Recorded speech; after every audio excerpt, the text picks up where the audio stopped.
Get ready with me while I tell you what it was like growing up Mormon in Utah. This isn't me hating or anything. I actually used to like going to church and I kind of thought it was fun. Where I grew up in Utah, my entire neighborhood was Mormon except for one house, and no one would ever trick or treat at that house or go to the house because we were scared of the people that lived there. And no one ever told us to do that. No one told us they were bad people, but it's kind of just like what you pick up after hearing so many things. When I was growing up, I was never allowed to wear two-piece swimsuits or like shorts that weren't as long as my fingers or tank tops or any of that. Again, that's not really like a rule you have to follow, but that's kind of what I was just taught growing up. Also, my family ended up leaving the church when I was about 14 or 15. I remember one time when I was like 8 years old maybe, I went to my neighbor's house because we were like best friends and I wanted to hang out with her. And I was wearing a tank top that wasn't even really a tank top. It was like this thick of a sleeve. And her mom wouldn't let me come inside the house unless I went home and changed because I was being too inappropriate. Then after that, I never really wore tank tops again until my family left. Also, when you are LDS, you're really not supposed to look up anything about the church unless it's on their website. I feel like this is a given, but I was never allowed to do anything on Sunday. Like I could never leave my house. We could never go to the store or get gas or anything. I also remember after my family left the church, I had to like hide it from some of my friends or their parents because they weren't allowed to hang out with me if I wasn't Mormon. And also with everything I'm saying, it's not the case for everyone, but that's just how I grew up.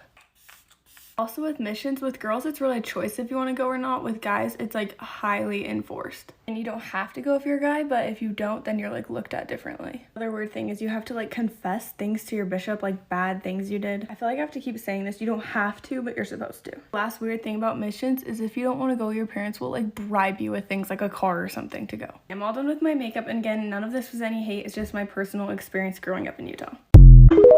So as most of you guys know, I recently got engaged, but I've not really talked to you guys about my actual engagement and the days leading up to it. I had so many people in my comments telling me, isn't an engagement supposed to be a surprise? For those of you that don't know, I'm Kurdish and we do things a little bit differently. He has to actually ask for my hand in marriage before any of that, and it's not just like a little, hey, like, can I marry your daughter? It's like a whole spectacle. Loads of people from his family went over to my granddad's house in Kurdistan and they had like this little celebration. There's loads of sweets and baklava and everybody's in traditional clothing, and it's just the most beautiful tradition. I actually met his parents and his family for the first time when they came a few days before the engagement, which is just crazy to think of. His family actually lives in Kurdistan and I live in the UK. Even though I've spoke to his family a lot previous to that, I was still so nervous. I had absolutely no reason to be nervous because we had the absolute best time. I just can't express how much I love his family. I swear it made me fall in love with him even more just to see our parents bond, see everybody bonding. It was just like the cutest fusion of families. Funnily enough, I had so many people asking me, is he Kurdish? What is he? And yes, he is 100% Kurdish, and I couldn't imagine it any other way. That's why it was so important for me to marry within my culture,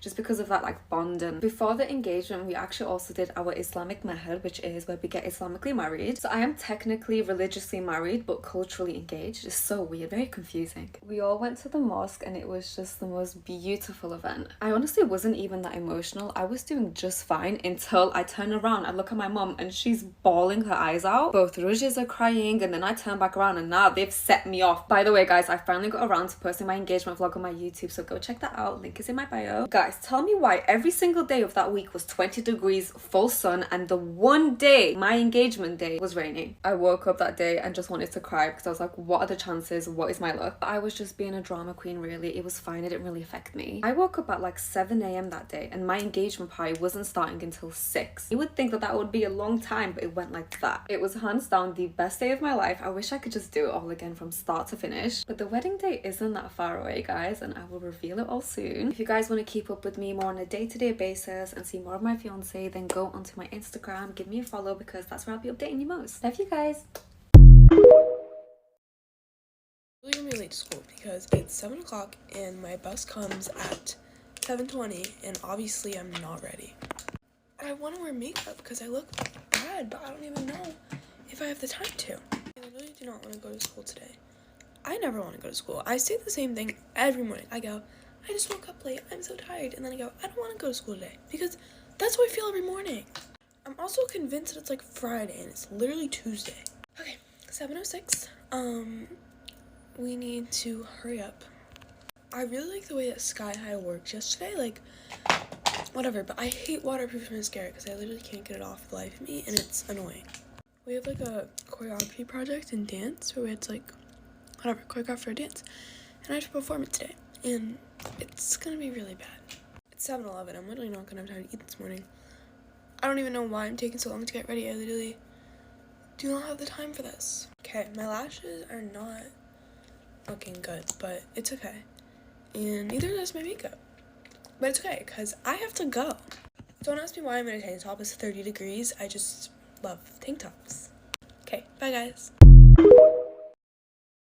Good morning. Okay, so get ready with me for a volleyball tournament at 3 a.m. Sorry if I sound a little bit funny, it's just because I just woke up.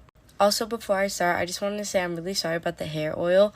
I will not be using it, but instead gifting it to one of my friends with textured hair. The reason why I'm up so early is just because I woke up randomly at 1 a.m. and then I tried going back to bed, but I couldn't. Anyways, I'm going to go shower now so that I can style my hair easier and have a slick back ponytail. Okay, so I just rinsed off, and I'm not going to lie to you, I'm actually pretty scared. But I'm going to start doing my hair stuff. So basically what this tournament is, it's a 3-day tournament called the Transpac Tournament here in Hawaii.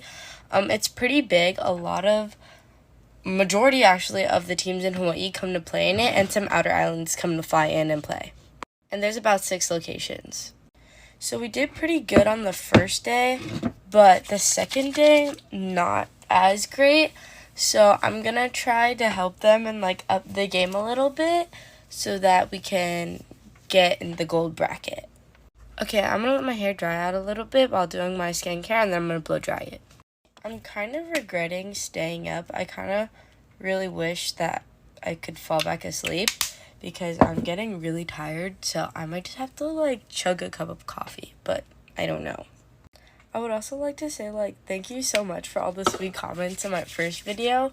I honestly did not expect it to get any views at all. I really thought it was only gonna get 2-3 likes, and all of you guys are literally stunning. I'm not gonna lie, I stalked some of your guys' accounts, and holy moly, you guys are models. Holy moly. Also wanted to say that this account is literally just for fun.